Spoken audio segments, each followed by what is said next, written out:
Hello guys, welcome back to the channel. ఈరోజు నేను చూసిన సిరీస్ వచ్చేసి మయసభ. ఇది first series review.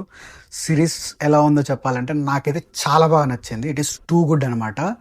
Which is directed by Devakatta. It is available on Sony LIV. Miss చేయకుండా తప్పకుండా చూడండి. సిరీస్ మాత్రం చాలా బాగుంది. నాకు ఎందుకు నచ్చింది అనేది ఫుల్ రివ్యూలో మాట్లాడుకుందాం. ఫుల్ రివ్యూలోకి వెళ్ళిపోతే, ట్రైలర్ వచ్చినప్పుడే బేసిక్గా ఇది మనకి ప్రామినెంట్గా అర్థమైపోయింది. 1970s టు 1990s వరకు జరిగిన కథని వీళ్ళు కవర్ చేద్దాం అనుకుంటున్నారు అని చెప్పి.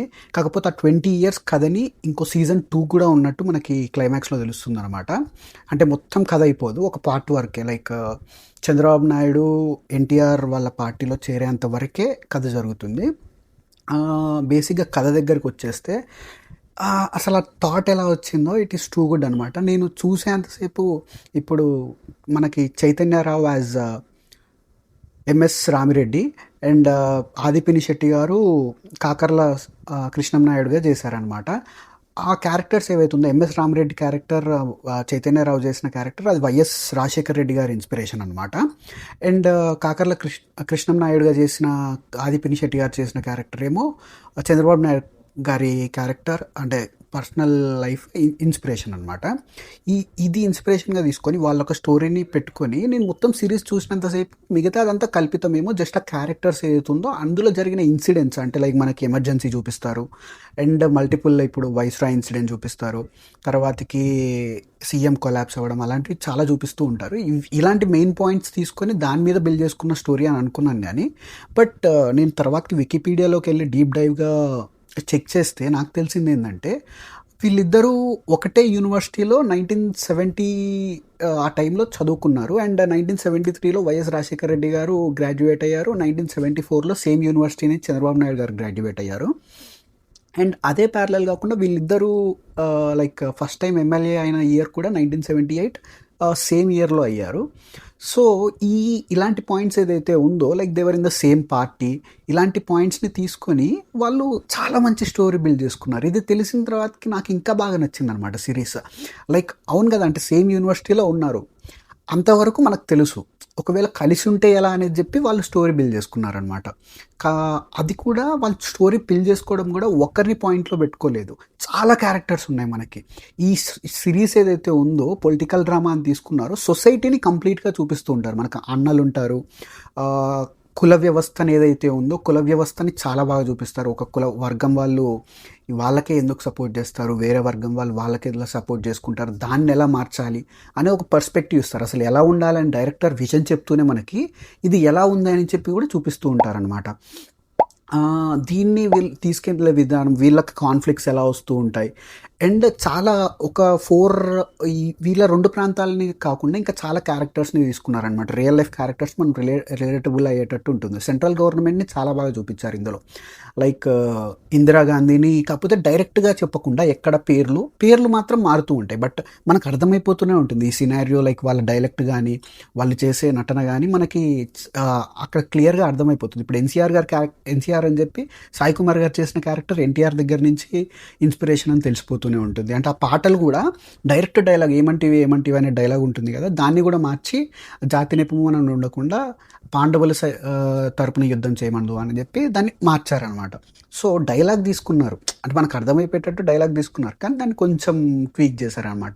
అండ్ పాటలు కూడా అలానే చేంజ్ చేశారు. లైక్ లిరిక్స్ ఏం పెట్టకుండా బీట్స్ ఏం పెట్టేసి లిరిక్ చేంజ్ చేసి మనకు అర్థమైపోయేటట్టు ఆ పిక్చరైజేషన్లో కానీ ఏదో ఒక విధంగా మనకు అర్థమైపోయేటట్టు చేశారనమాట. ఇది వాళ్ళు డీల్ చేసి ఇంత పెద్ద తీసుకున్నప్పుడు ఎక్కడైనా ఎవరైనా మనోభావాలు దెబ్బతినొచ్చు. కాకపోతే గ్రే ఏరియాలోనే పెట్టారు ప్రతి ఒక్క క్యారెక్టర్ని. లైక్ కొంతమంది గూండాలు కూడా ఉంటారు వాళ్ళ పరిధిలో. లైక్ వేరే విజయవాడలో జరుగుతున్నవి, చిత్తూరులో జరుగుతున్నవి కూడా చూపిస్తారు పొలిటికల్ అప్పుడు ఆ సినారియోలో.